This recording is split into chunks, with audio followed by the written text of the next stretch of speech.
morning, afternoon, good evening, wherever you are all around the world.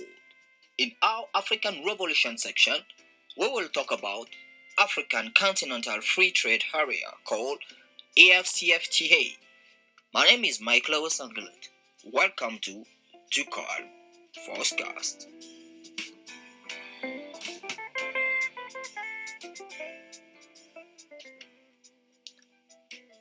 The Common African Market Project had already been expressed since the time of the founding fathers of African Union organization. But it was just in January 2012, during the 18th ordinary session of the Conference of the African Union, that officially launched the Continental Free Trade Area project.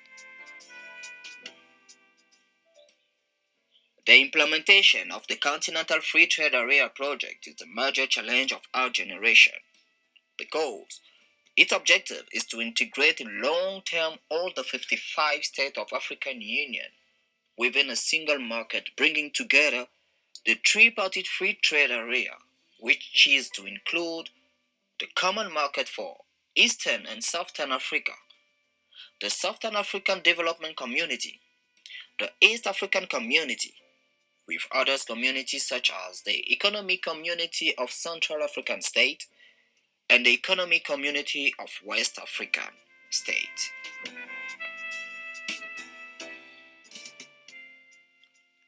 It was during the 25th Ordinary Session of African Union in Johannesburg that the negotiation process was launched while setting the objective, roadmap, and principle for the creation of the CFTA.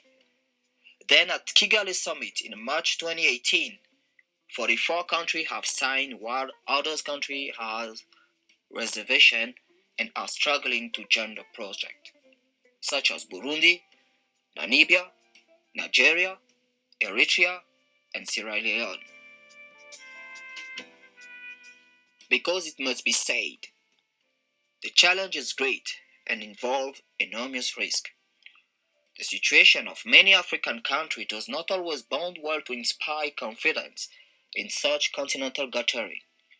But all things considered, CFTA is a plus for the majority of member states of African Union.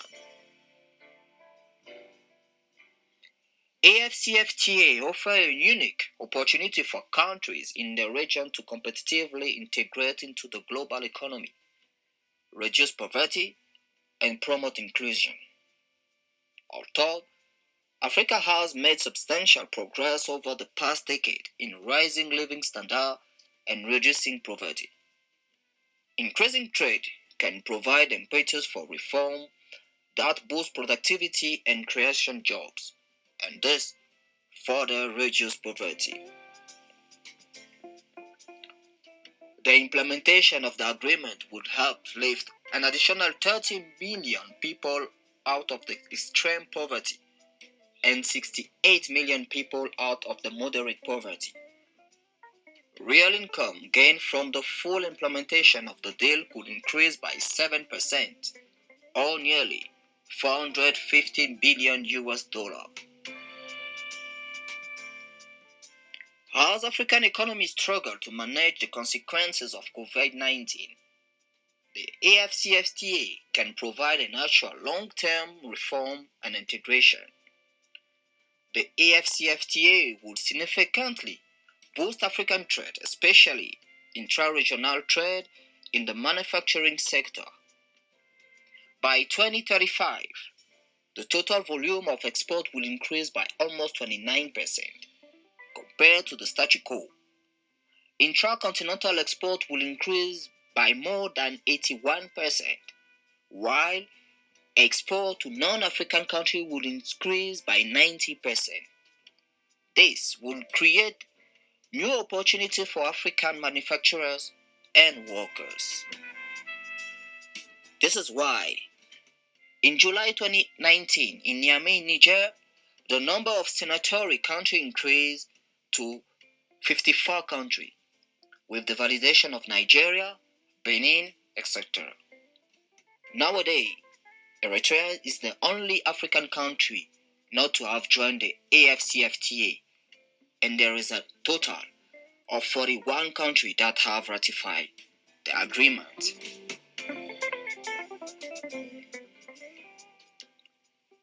A World Bank report showed that the Afcfta is a major opportunity for Africa, but implementation will be a major challenge. Lowering price is the only first step. Reform of the non-tariff and trade facilitation measure will require substantial policy reform at the national level. Those reforms may require political difficult decisions in some cases.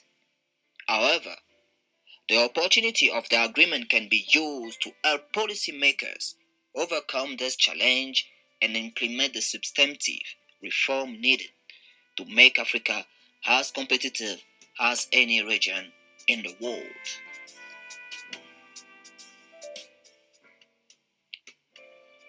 Creating a continent-wide market will require a determined effort to reduce all trade costs. This will require legislation to allow goods, capital, and information to flow freely and easily across African borders. Competitive business environment will boost productivity and investment. Increasing foreign competition will push domestic firms to increase their productivity or risk losing market share.